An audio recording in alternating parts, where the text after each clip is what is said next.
What's going on, everybody? This is Moose and Brian here from OccupyFantasy.com. Absolutely love to have you all for NFL Week 1. Brian, it's like that meme you see on X or Twitter, Instagram, whatever. The guy sleeping and his whole outfit plan laying right beside him. It's one of those very special days that you will see each and every year. I'm glad to be a part of it with you all. Week 1 of Beyond the Model. We're talking fantasy football, DFS. We're expanding a bit to prop bets, survivor picks, a whole complete NFL show for you all. So for those who don't know, I am Moose, at CFB_Moose on Twitter is where you can find me. And alongside here, Brian, at Brian Jester FF. We're co-founders here of OccupyFantasy.com. Brian, how's it going today? What's up, Moose? Good to talk to you as well. Love doing these shows with you every Saturday. Hopefully we get a couple live final recap shows here together in the next couple of months. Always look forward to those as well. And to all the viewers out there who are watching this live or on replay, we got a lot of new subscribers over the last week or so, maybe the last month even, with NFL preseason. May not know who Moose is, other co-founder of Occupy Fantasy. All the models you see on the site, anything that's code related, Moose is the brains behind that. So give him a shout out for that. Moose, what's up, man? How you feeling about week 1? Pretty good. And for those who are listening, we have a little bit new setup here for this show. So if the sound levels are off, I actually have full control, so I can do that. Let me know if our voices are okay, if they're not okay. Either way, let us know so we can get that engagement, and you can actually let us know that the setup's working fine. But yes, Brian, I'm doing great. Absolutely love this. NFL's bread and butter. Absolutely love doing it, and can't wait to keep doing these shows with you. Now, you talked about live finals. The last couple of years, I haven't been doing too many live final stuff, maybe a ticket here and there, just because I see that you got one, I get excited. But one of my goals this year is actually to increase my allocation to the live final stuff. Overall, increasing allocation for everything in total, but more away from the satellites to this live final. Last couple of years, you've been bringing me onto there, and I gotta say, man, they're addicting to go, and I want to do one. So I have a whole planned outline. I don't think you guys want to hear my whole 12-step plan or whatever to what my live finals breakdown is going to be, but that's something that's going to be a part of my goals. And I don't know if you have any overarching goals for this season, or you want to talk about, or we can kind of just head right into the show. Yeah, no, I'd love to hear that goal, Moose. That way, if I don't make it, I can tag along as your guest, so we can repay that for the last couple of years. And I'm aiming for more live finals this year, especially for NFL. I'm also trying to. I know this is a DFS show. It's a season-long fantasy football show, survivor, prop bets, all the above. But we're talking DFS right now, and I'm actually trying to play more showdown. I really haven't ever played any Sunday afternoon showdowns before, but I'm going to do that this year. I started working on that, so I'm excited for that. And someone said a little background noise from you. Make sure your mic input is correct, and maybe we can check that out with the people. Yeah, so I think it's because I have a giant air conditioner running 3 inches away from me. So I turned that off. So if you start to see me sweat halfway through the show, that's why. But I did turn the air conditioner off. It's been running on high for the last 6 months straight. So finally good to give it a break. Sounds good. So as we said, DFS, fantasy football, prop bets, survivor picks. You guys have questions, you will drive the show. There's a live Q&A we're going to do every Saturday. Throw your questions in the chat. We will answer them as we go along. As long as you have questions, we will stay here. The max we'll do is probably 45 minutes. It'll be closer to 30, depending on the number of questions that we get. And we actually have to do one question already, Moose. So, and Alex, by the way, says your sound is much better. So, Moose, thanks for sacrificing your body temperature for the sounds of the show. David says, favorite tournament DFS, quarterback, 1 to 2 pass catchers stack. So, Moose, we normally do this show. In the past couple of years, we had some crazy off-the-board picks. And we say, you know what? You want the real picks? Go watch Chris's video on the channel. Go read Chris's article, The Daily Plug, OccupyFantasy.com. I'm pretty much in line with Chris this week. I'm sure you probably are too. There's some decent options. I would have to say, whether it's the Jacksonville side or the Miami side, love stacking that game up for DFS tournaments.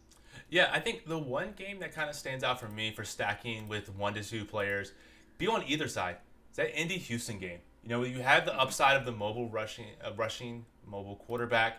And especially in the case of Indy with Downs out, give a little bit of extra wiggle room to having just one wide receiver. There's also some good random showdown plays on there as well. But I digress. But for the large tournaments, I think the indie side of that, Mitchell, Pierce, etc. Just put one of those with Richardson. Although I am a little bit higher on the Houston side than I am the Indy side, I still like both sides on that and stacking in the tournament. Yeah, I love that too. And as we go game by game, if we go game by game, again, we'll go maybe a couple notes per game if you guys don't have questions. We'll fill the dead air with some game by game notes in between the questions.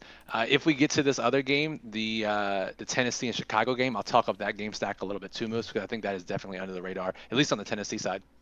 Absolutely, yeah. And Bryce has a question here. It says, redraft, do I trade Mason for Ray Davis? So these are the types of questions we would get sparingly in the past couple of years during this show.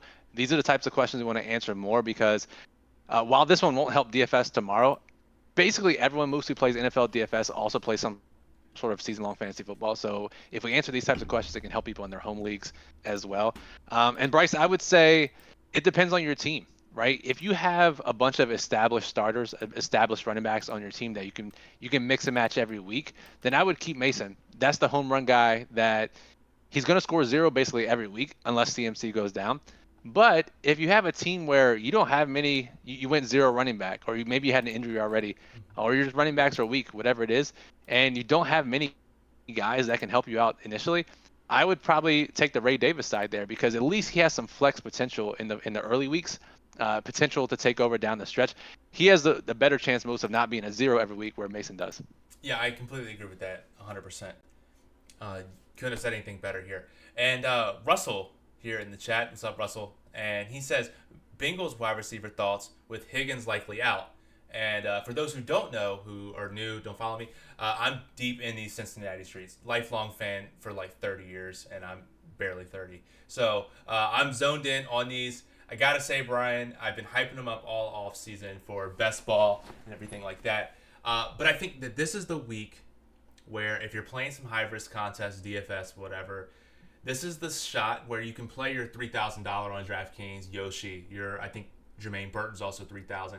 Chase, he's probably not going to play, and if he does, he hasn't practiced forever. He's probably going to not be that good. We've seen it time and time again with any type of position player that does a holdout, barely gets to practice, goes to the game, they're not even performing. Even he said if he plays, it'd be on like a little limit. So I wouldn't play Chase.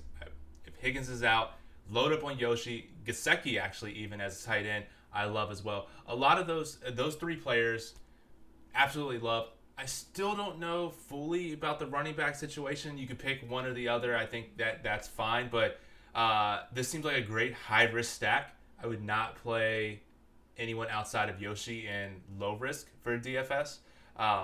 But that would be my thought is Yoshi's going to be a clear target for a Burrow. If you bet any of his props, I don't think there's any on the board now. Load up on his overs.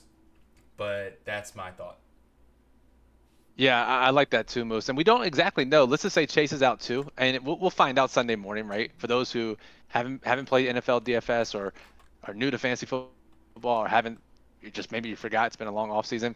National reporters tweet overnight, Saturday night, early into Sunday morning with any major updates that they've been holding throughout the week. So if Jamar Chase is or is not going to play, T. Higgins we're not expecting because he is doubtful. DeAndre Hopkins is another game time decision in a different game. We'll find out Sunday morning once Rappaport, Adam Schefter, Tom Pelissero, those guys tweet in the AM. So we'll know tomorrow morning. We can always make adjustments. But I agree with your assessment. I think Yossi Vash, clear number 3, has been the number 3 all summer. And I saw a tweet from one of the Cincinnati beat reporters. It was one of their trusted ones that said that now that Higgins is out, Burton will be active as the wide receiver 5. So maybe not even the wide receiver 4. It sounded like Trenton Irwin would be the number 2 or the number 3 guy, depending on who's active. So for those of you playing Showdown or looking for a deep flyer, I think Trenton Irwin might be the guy over Burton, which may not be the case in the second half of the season, but at least early on. Yeah, and if you're playing DFS, these are like the little tidbits that you want to see each week, these little nuggets that you can find as well. But Brian, I do want to talk about the Cincinnati game really quick. For those who are in Survivor contests, I'm curious to get your opinion on it. They have the big Circa contest. I applaud you if you're in those, the big DraftKings ones, or you're just in one of your little, friends and family or work leagues with 10, 20 people. I think this is the perfect spot to fade the Bengals in Survivor. Not at all say you should play the Patriots in Survivor. Do not quote me on this. Do not clip me saying that I told you to pick the Patriots, but they're going to be the most popular. Their spread is like 7, 8, whatever. They're probably going to be 40, 50, 60% in some leagues as well. And with their wide receiver 1, potentially wide receiver 2 out, an unknown backfield, I personally don't like them at all. And it could easily see that half the field gets out week 1 in Survivor. Yeah, and if you just look at it from a pure numbers perspective, again, this is a Survivor discussion that we're having here. If you guys are in Survivor leagues, you have questions or anything like that, let us know in the comments in the chat. Actually, let us know if you're watching this. If you're in a Survivor league, let us know in the comments. I'd love to hear who's in it. But Cincinnati Moose, they're expected to be the most popular. If you look at ESPN and Yahoo's public pick percentages, they're nearing 40% on week 1, which is crazy. They do have the best money line on the slate, but if you look at future weeks, this is probably the 3rd best week to take Cincinnati, so that doesn't necessarily align with their ownership. I much prefer teams like Buffalo and Seattle Moose that are just a little bit notch lower in odds to win, but much better in terms of ownership leverage and in terms of using them in future weeks. Because Buffalo is a weird example. You would think that as a good team, they would have a bunch of easy matchups down the line, but shout out to our guy Mike Clay. I used to work with him way back in the day. He's over at ESPN now. He puts out an ESPN Eliminator cheat sheet. Shows that this is actually the 2nd best week to take Buffalo based on expected odds, which is not something I would have expected most given how good of a team they are. Yeah, absolutely. And if you're new to Survivor, you're thinking, oh, they have the highest spread, whatever.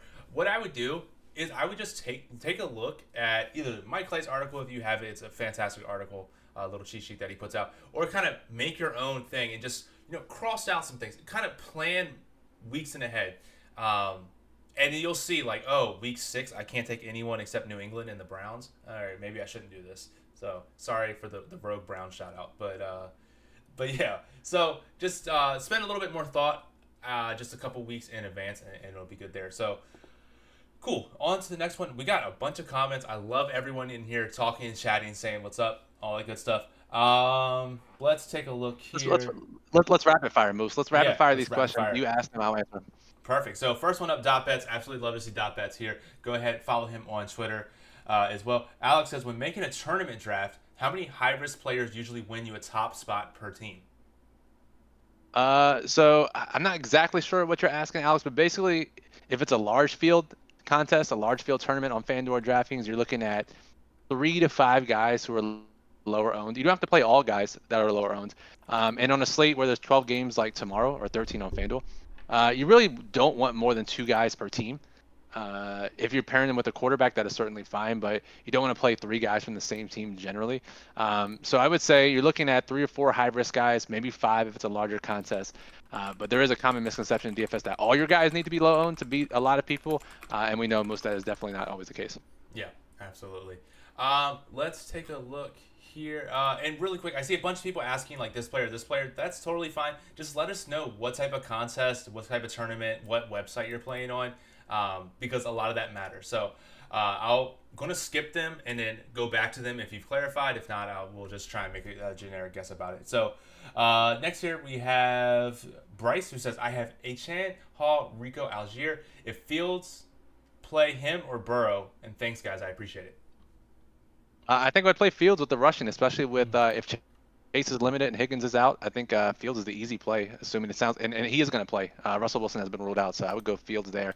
And he's naming the running backs, going back to his trade question, Mason or Ray Davis. Yeah, you have established guys. I would just keep Mason, and if CMC goes down, you have an absolute powerhouse running back for him. And I don't think Ray Davis is going to move the needle much on that team. So. Yeah, absolutely. Courtney says, Yospas, 100%. Let's go. All in on him. Absolutely. Dot Bets, I want to hand build more this season for DFS on single entry contests. Any advice to how to start hand building? Would you find a stack first and build from there? Brian, it sounds like a great alley-oop to our lineup builder. It is a great alley-oop to our lineup builder. By the way, Moose said follow Dot Bets. Dot Bets is doing a sponsor show. We're sponsoring his show Sunday mornings on his YouTube channel, where he's looking at prop tools at our site and trying to find the best bets for you. So if you're into betting, you got some time on Sunday mornings, go check out Dot Bets channel. So what I like to do is I use our lineup builder, and if you don't have our lineup builder, that is totally fine. You can do this process by hand. I pick out 6-8 quarterbacks that I like, 6-8 stacks that I like. And I look at the lower owned plays that I like. I look at the higher owned, low risk plays that I like. and I put some rules in the builder, and I let it build 20 2000 lineups, 300 lineups, whatever it may be. See what kind of lineups are moving up near the top, and it's like, oh wow, I like the Will Levis stack this week, and they seem to be popping at the top of the projections. In when I use these rules in these stacks, they're outscoring some of these other ones in the multi lineups tab.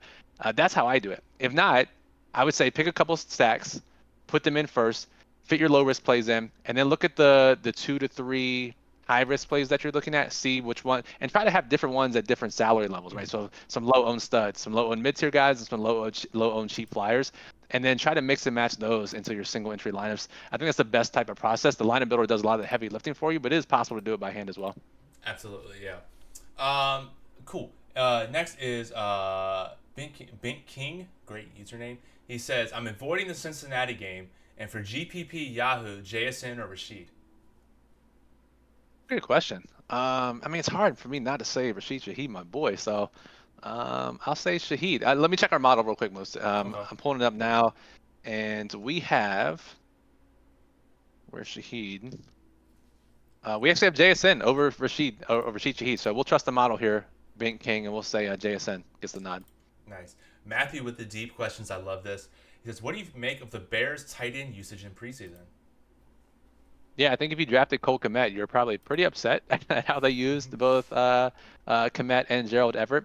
And if you look at the OC who came over from Seattle, a lot of 2 tight end sets, a lot of mixed usage, and Gerald Everett fits that mold. I like Gerald Everett in Showdown, by the way, if you're playing the super deep Chicago Showdown tomorrow. But Gerald Everett, yes, he's going to play more snaps than you would expect. Cole Kmet's still the number 1 guy there, but Everett, when he gets targets, can produce. So I'll recap this by saying it's going to be closer in production than what preseason ADP indicated. Yeah. John here says, do I start Herbert versus LV or Jaden versus Tampa Bay? Rushing upside of Jaden Daniels, baby. We're riding it. So Jaden Daniels. Absolutely, yep. Let's see here. Next up, this thoughts on AD Mitchell, no downs? Yeah, I love it. He even got some slot work in training camp and preseason with downs out. So yeah, I think he's probably the preferred option over Alec Pierce, depending on the slate, depending on whether it's season long. But yeah, I think AD Mitchell's a fine play in week 1. Yep. Dotbet says for Survivor, he's taking Seattle. So cool pick there. Like that. It. Nice. Hawk Dark says, what's your thoughts on Cook for running back because he's ranking well in the model? Yeah, I know Chris touched on this last night. Again, make sure after you watch this video, carve some time out to watch Chris's 20-minute video where he talks about the top DFS plays for the Sunday main slate. It's here on the channel, so make sure you go check that out. And he mentioned Buffalo being a pretty big favorite and James Cook being in a favorable situation as a result. We have him at less than 10% ownership. He's not going to be one of the top owned running backs despite the favorable game environment. So I would say Moosey's a great tournament play. $6,900. There's a lot of cheaper running backs that are more affordable. So he's going to get squeezed out. So I think a great tournament play. Nice. John says, here's a Sunday money line parlay.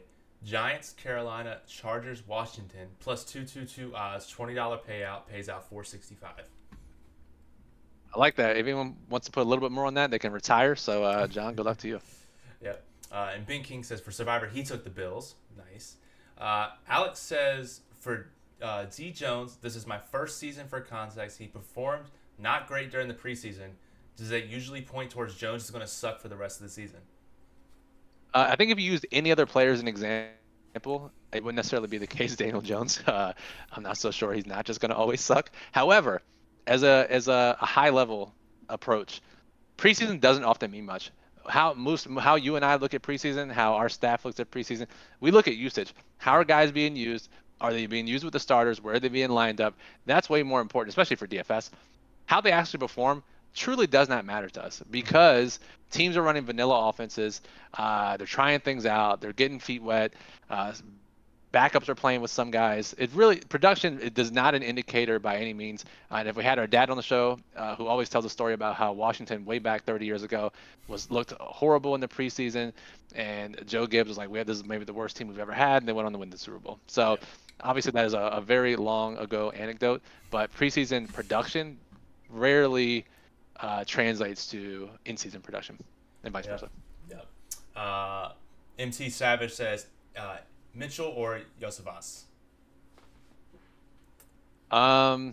Let's see. If Chase is out, it's Yoshi. Yeah. If Chase is in, it's pretty close, I think. Yeah. Jean Paul says, which team has the least experienced offensive line? That is a great question. I will look that up. I don't know the answer off the top of my head, JP, but I will come back to you. So give me a second. I'll look it up and we'll come back to this question. Cool. Poker Gut says, best prop combo for rookie wide receiver week one. He says, Xavier Leggett prop combo of about 3 grabs, 25 yards, 1 touchdown. It's like 10-1. That's pretty good, honestly. He should hit the. I mean, he didn't play much because he was hurt in the preseason, so it's hard to say if he'll hit 3 receptions. But that's a pretty good. That's a pretty good combo, I would say. Especially for the lower tier rookie receiver, and when we're thinking preseason ADP.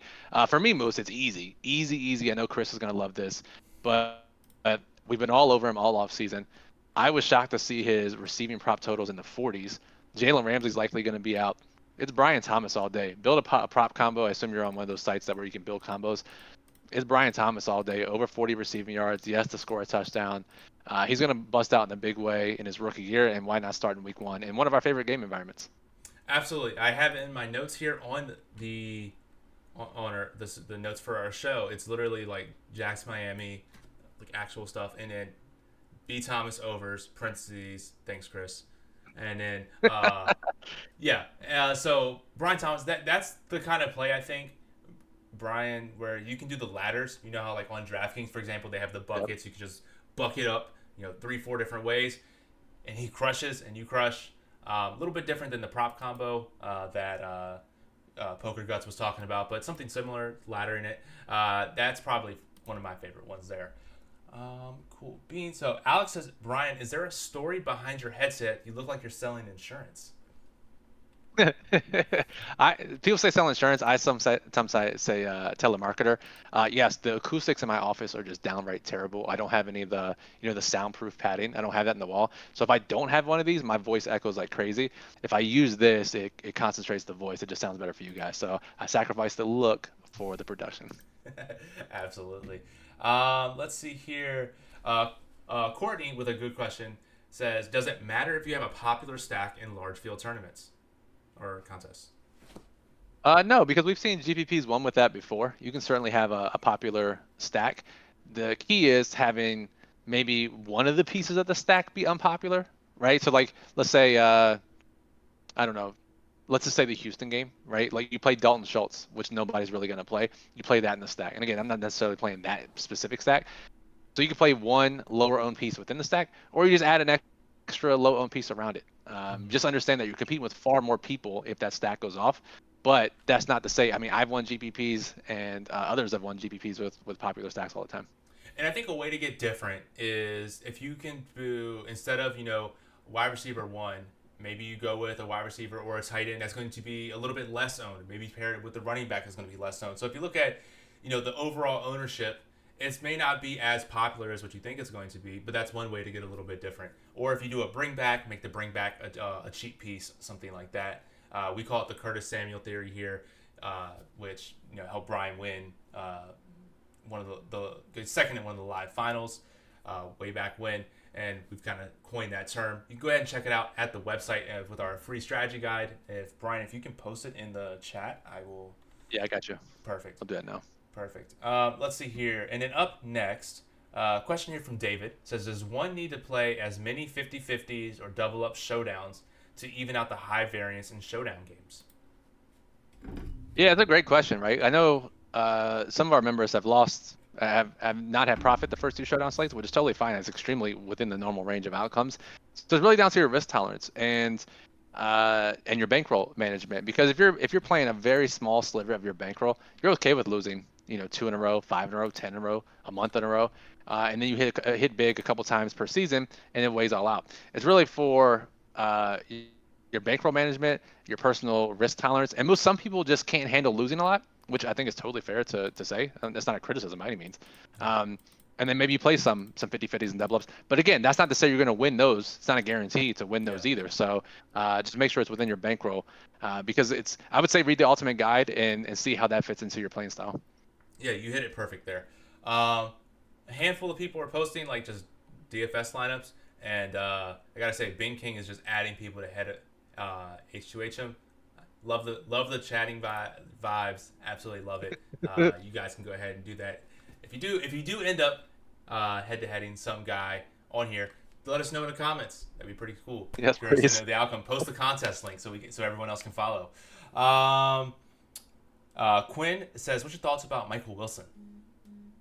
Yeah, good question. Before I get to the Michael Wilson question, I did look up the offensive line rankings. I'm not necessarily sure if this is the most inexperienced, but I would say consensus, the worst offensive lines to start the season: Pittsburgh, Seattle, New England, Tennessee, Washington, Giants, probably Arizona and New Orleans as well in that mix. But Pittsburgh is already missing one of their best offensive linemen. Their guard is out week 1, so not a great time for them. But Michael Wilson should take a leap in year 2.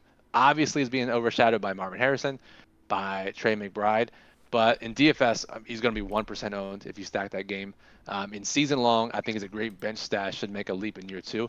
Hard to expect much with the other guys getting so much heavy involvement, but he'll have some weeks here and there.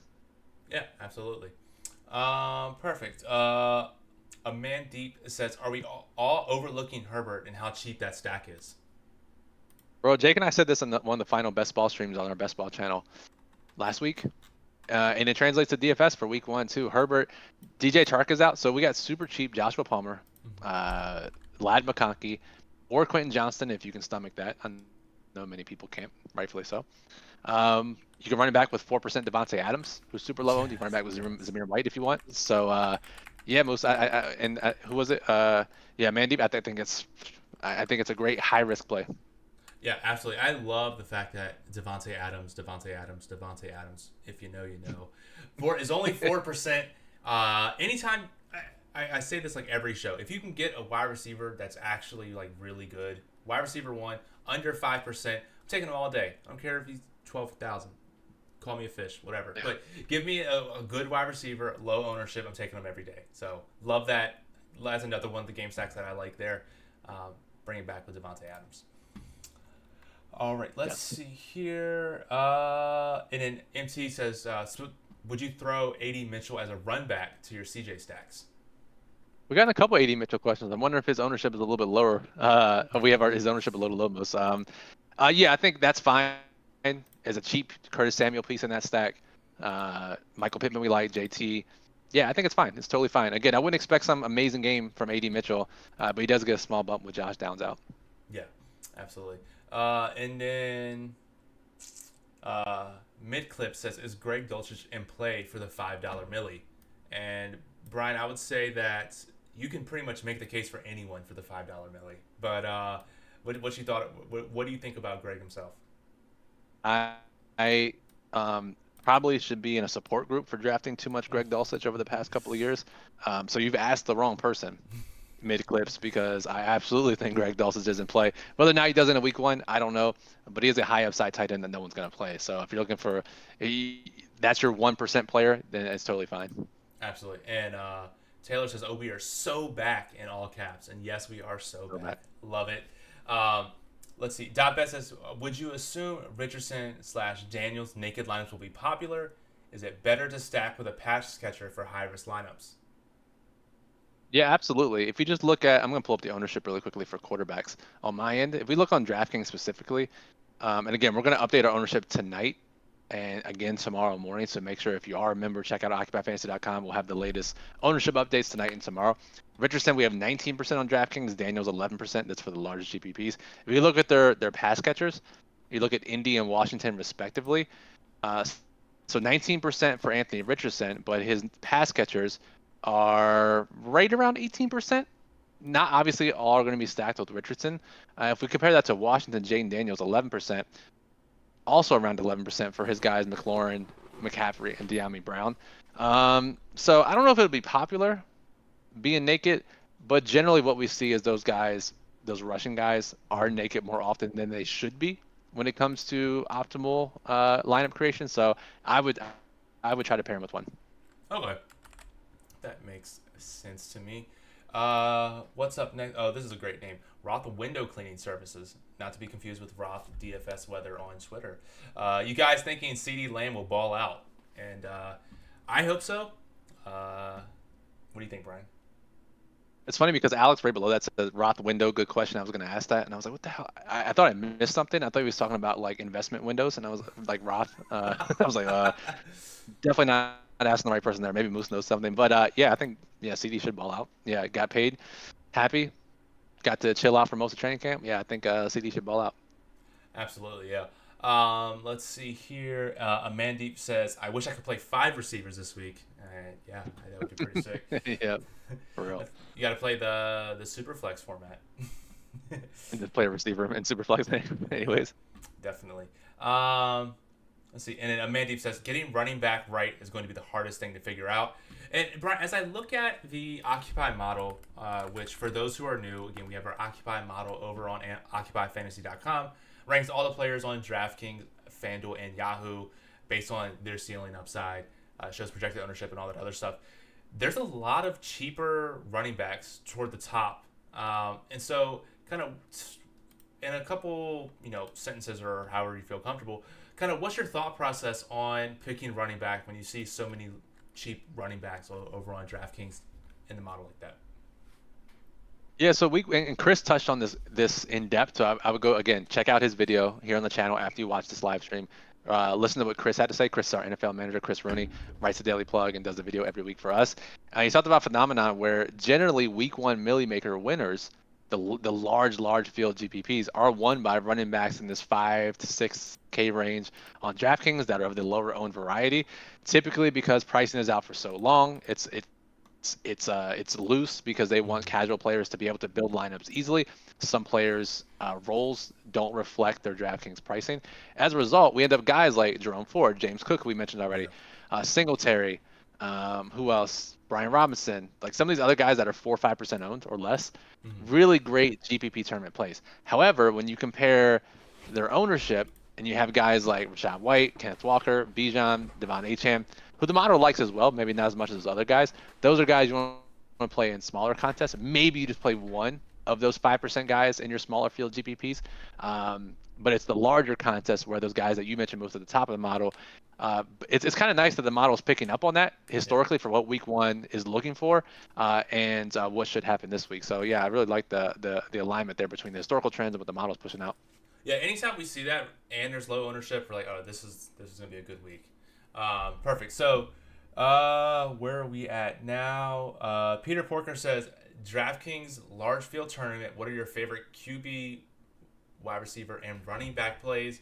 Brian, for me, you kind of mentioned his name. We've talked to him a couple times. But for running back, for me, Jerome Ford, second in the model, projected to be less than 10% owned.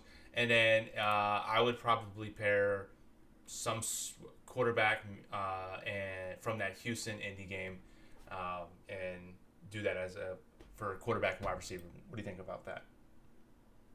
Yeah, I love that. I really like all those calls. I agree with all of them. I know Chris does too. For running back for tournaments, you got to like Chase Brown, who got some steam towards the end of preseason and ended up overtaking ADP of Zach Moss in a great spot here. I'll say Chase Brown's a great tournament running back. Quarterback tournaments for quarterbacks? Quarterback plays in tournaments. Let's try that. I really like Will Levis. And again, he's like 7th or 8th on the list of priorities when it comes to quarterback. But I've been high on that offensive change all of season. I'm not sure did you see their head coach talking about how they're incorporating EPA per play into their decision making? I don't think anyone in the entire NFL has said EPA per play ever. I know. Then. So I know. That's great. Yeah, so we love that. They're going to be pass heavy. Obviously, D-Hop being limited or out hurts. But no, I'm a big fan of Will Levis in tournaments. As far as wide receiver plays, I like the low-owned studs. We mentioned CeeDee Lamb, Justin Jefferson, Devontae Adams. These are guys that were drafted in the first 2 rounds of fantasy drafts that are less than 10% owned in week 1. So you got to love that. Absolutely, yeah. And then let's see here. Josh is saying, my boys, and in case anyone's debating it, I'm a member and I think it's a great deal. Josh, your commission check will be in the mail soon. Thank you for that. And then another question here. How are you approaching cash game strategy for week 1?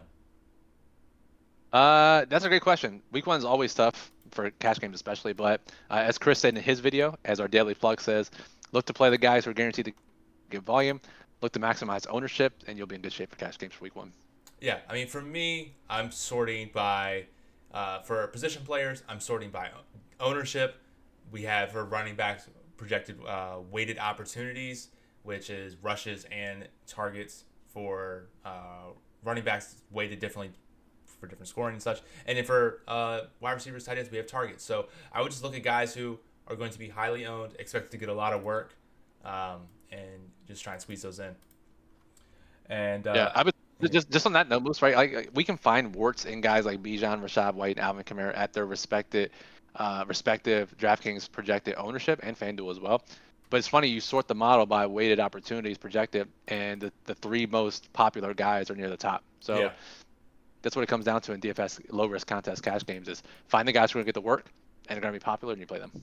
absolutely. Yep, 100%. And Alex also says in all caps, become a member. Nice. Thank you, Alex. And he Your has a commission check question. is also in the mail. And he also has a question. He says, would you say Ayuk is bound to be a decent pick even though he missed most of practice? And I can't spell his name. It's a hard name to spell. I agree. Yeah, don't worry. You're not reading and writing and listening and talking about football every breathing minute of the day like we are. So we'll totally forgive any misspellings in the comments. Yeah, he should have a big year. He got his contract. He'll be happy. I know there's always, again, this used to happen way back in the day before there were better training and conditioning. Guys who would hold out would get injured more often early in the season. Not really the case these days. So yeah, I think Ayuk, our expectations are high. He's a top 2, top 3 round draft pick in season-long leagues. Obviously, there are questions about Brock Purdy turning into a pumpkin and regressing. Maybe he never does. But if he doesn't, then Ayuk's in line for another good season. And Moose, the nice thing is, right, whether it's Ayuk not practicing or Purdy regressing a little bit, they all have that insulation of Kyle Shanahan being this fantastic play caller and play designer. And that really raises the floor and ceiling all the guys in their lineup. Absolutely, yeah. If for whatever reason certain plays or certain formations aren't working, he's going to adjust and make it to their strength. So nothing to worry about there for me. And Alex says, what's your thought? Different Alex says, what's your thoughts on Justin Fields at 5K? Yeah, as we update our ownership, he's going to end up being a top 3 most popular play, and rightfully so. You get a guy who can run for 100 yards in a game at the minimum quarterback price. He's also the minimum quarterback price in DraftKings Showdown. Yeah, I understand all the issues people have with his passing ability. Totally fine. We don't care about that for DFS. If he rushes for 80 yards, which he probably will, he's a great play at 5K on DraftKings. Now, where it gets tricky is in large field tournaments, are you going to play him, stack him with Pickens, stack him with Freiermuth, stack him with no one? That's where it gets tricky if he ends up scoring like 30 points at 20% ownership. But smaller contests, and especially cash games, I think is a great play. Absolutely. Love it. Casey Chiefs is not a fan. He says, no Fields, bro. No. Yeah. Sorry, Casey. And it looks like we skipped a couple just comments and stuff. John says Chuba Hubbard's is a workhorse over in Carolina. Are you playing him any at all this week, Brian? Yeah, Chris, again, I keep saying this because it is something that you should be watching, but go watch Chris's video. He talks about Chuba Hubbard a lot. He likes him this week as well. Cool. And then for Josh says, do you like wide receiver or running back in flex in single entry? I think it depends on the contest size. Smaller contests, I prefer the floor of running back, but larger contests, we almost always want the upside of receiver. We had this conversation a lot during our preseason videos. It's a little bit different when we have like actual secured plays in regular season. So I would say running back, smaller contest, receiver, larger contest. Obviously, Moose, that's going to depend on the week and the type of and everything else. But I think that's just a general guideline to think about. Yeah. Let's see here. And so we've come up to about 40 minutes or so. So we'll be here 10, 15 minutes at the max left. Keep the questions coming. Absolutely love it. Again, we're here for DFS, your season-long leagues, any prop bets or survivor strategy questions that you have. We're all here for that. Roth says, do you think Caleb Williams is going to struggle the first game out? Just not confident that he will get the completions out to both Moore and Allen as far as a stack. I think it's fair to be skeptical of rookie quarterback, but this dude's different, and he might, his completion percentage might not be great, but his yards per attempt should be high, and I think he's a great tournament play as a result. I mean, you have a guy who's that talented, Moose, with those weapons. It's hard to fail, and I think a lot of people are maybe projecting or hoping that he will fail, but he's a talented dude in a great situation, so I think he's a great DFS play as a result. Yeah, I love it. I don't know if anyone watched the show, one of the streams Chuck and I did for the underdog on the other channel, where I said I wasn't so high on Caleb Williams up to the Hall of Fame game. The next game I saw him ball out. I was like, all right, maybe I should have a little bit more shares of him. So I did end up even with the field on my allocation for him, and so yeah, I like him. And then Amandeep says favorite DK large field running back 6,700 lower lineup already contrarian. Favorite DraftKings large field running back 6,700 large field. Already contrarian. I like the specificity. I'll tell you that. That gives us a very easy question to answer. I will say then, it's probably. What would we say? Oh, I have a good one. I mean, I would probably say Kenneth Walker. He's top 6 in the model, and it's higher owned. Were you gonna say him as well? If that's what you're gonna say, yeah, no, I was gonna say Kenneth Walker as well. Yeah. There you go. And Moose, by the way, just real quick, DC Schefter, shout out Leon in our chat, just posted an update that Jordan Love only has an MCL sprain, which is fantastic news given how he went down last night. Now, the varying degrees of how long he's going to be out, but probably best case scenario based on how that unfolded last night. Yeah, I actually went to bed about like 30 seconds before that play happened. So as I was trying to sleep, I just got 6 million messages, and I was like, "What is going on?" And I thought like someone in the group chat hit a great parlay or something. I was just like, "Oh no, this is terrible." Courtney says, "I just looked at Houston ownership. Everyone's below 10%. Is it okay just to use high-owned plays in this case?" Yeah, you can play high-owned guys around that. Now, just understand that if you play that and only high-owned plays, then that's how most Houston lineups will look. You still need 1 or 2 lower-owned guys after that, but that's totally fine. Yep, absolutely. Quinn says, "What's your thoughts on Danny Dimes at 5,400?" Large field tournament only. Prefer fields, obviously, for smaller contests, but yeah, Daniel Dimes can certainly run, so I like that. Absolutely, yep. Any love for Josh Oliver with Hawkinson out at tight end? I think he's going to split with Johnny Munt, and it's kind of tough, and I'd prefer on a 12-game slate, 13-game slate on FanDuel not to play split tight ends when possible, so I get it. If you want that to be your 1% play like the Greg Dulcich play earlier, that's fine. I don't think he projects very well. Yeah. And Alex says, favorite high-owned fade of the week? Alvin Kamara, dude. Come on. He's washed. Offensive line's banged up. Not great. And he's 20% owned or whatever. Yeah. No, I'm good, Moose. All right. You said it here first. Would it be crazy if I said... Oh, God. Would it be crazy if... This is one of the things I think. If we fade Devon Achane this week, he's kind of high up in the model. We can do it. I mean, 15% owned. He actually, and here's the thing: the Occupy model has a change column. It shows you how players have changed from when we first released the model to now. He's absolutely one of the lowest in OF index changes over on DraftKings. Kind of expensive. Like you said, with pricing being so weird, there's so many other different ways to get around it. So I think someone as explosive and what's the word? Either 0 or 600 points, flaky. So at 15%, I think that would be a fade for me. That's fair. And again, that's the one that doctors are not going to recommend by any means. No. But I understand. He's the guy you want to play when he's lower owned, not when he's higher owned. Yeah. And neither are fun. So most of it is 3:45. Let's close it out here. We'll get a couple more questions in. We'll go through KC Chiefs question, and then we'll hop out of here. Perfect. All right. Peter says, what do you think of Darnold or Danny Dimes for quarterback this week in DK large field or small field? For me, I wouldn't do either of them in small field, but I'll let you answer. Yeah, I wouldn't do either in small field either. I like Darnold a lot in large field in that offense. Pair him up with 7% Justin Jefferson. I do like that. Yeah. Dot Best says, any love for Kyler this week? More expensive at 5% as 6.5 dog with a 47 over under. We've been playing it for like 4 years, all the way back to college, so we got to keep playing it. Yeah, bro, we're back. Yeah. We're back on the Kyler train. When he was hurt, we couldn't play Arizona Stacks, so now we're right back to running Arizona Stacks in week 1. Thank you for reminding us, Dot Bets. So yes, Arizona Stacks in week 1. Absolutely. And Casey Chief says, do you think Brian Thomas will actually be the starter in 2 wide receiver sets? Lawrence to Brian Thomas, Gabe Davis stacks. Yep, everything they've done has indicated that'll be the case in training camp and in practice. Kirk only saw field with the starters in 3 wide receiver sets before Kirk hurt his calf in the first preseason game.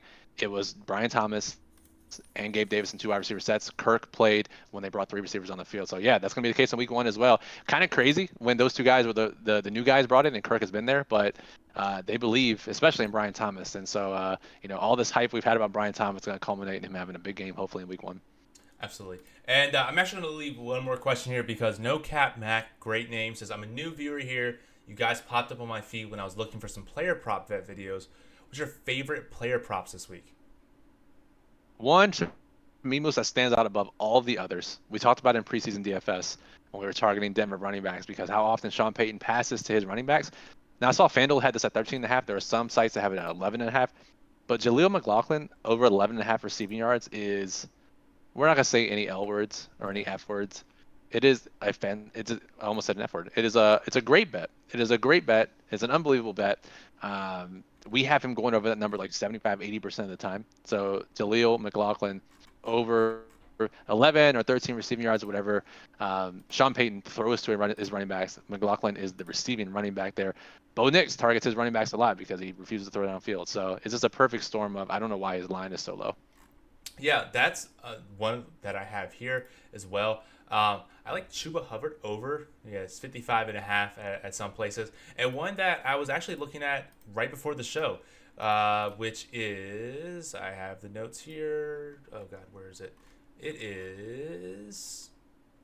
yeah, there it is. It was Evan McPherson under 7.5 kicking points. I think especially if Jamar Chase is out, that offense is going to just be a significant downgrade. I don't see them getting into the scoring position as much as they could. And with these type of explosive offense, they're probably going to have some sort of breakaway to get touchdowns. I like the under there. I think only DraftKings has that, but maybe some other sites will open it up in the morning. Yeah, I like that too. That's a good reason there as well. Most says, we look at injuries, how they impact the individual player, but as you and I have talked about many times on this show, and as I talk about in the Showdown videos, they impact everyone else on the team as well. So let's keep that in mind. So, all right, guys, that'll do it for this video. If you liked what you saw, make sure you are subscribed to the channel. We're getting really close to 10,000 subscribers, and we're doing a giveaway for that. We're getting lots of subscribers through the Showdown videos, hopefully through the main slate videos as well. Check out Chris's video. I'm gonna say it for the 50th time and the final time is here posted. It was posted last night here on the channel. He goes to the top plays for DFS for every position. And Discord most is the best way where they can reach us. We're going to be in there for the next couple of days, and we're in there every single day. So that's where people can join the community, chat with staff, sweat the games with us. Yeah, absolutely. OccupyFantasy.com/Discord is you can find out how to get there. We're all super active into it. We love sweating the games. Honestly, one of my favorite channels in the Discord is the MMA channel, which starts here in about 10 minutes because we all sweat every single fight. It's one of the best places to be for MMA. But yeah, we're also answering all your different questions, everything else like that. We have some late college football stuff that's going on. Our college football writer Lucas has the plug out. Granted, the game started at 12, but you can use it for some later games, some showdown stuff. MMA starts here in 10 minutes. Go check out the MMA plug. Just go check out the website if you're new here. We're not asking you that you have to buy a membership or anything, but just go ahead and look at it and see if it's something that you're interested in. And if you don't, totally cool. If you still want to keep following the videos, go ahead and hit the like button. Go ahead and hit subscribe. We're still posting a bunch of free stuff on here as well. But until next time, Moose and Bryant from Occupy Fantasy, have a good one and good luck.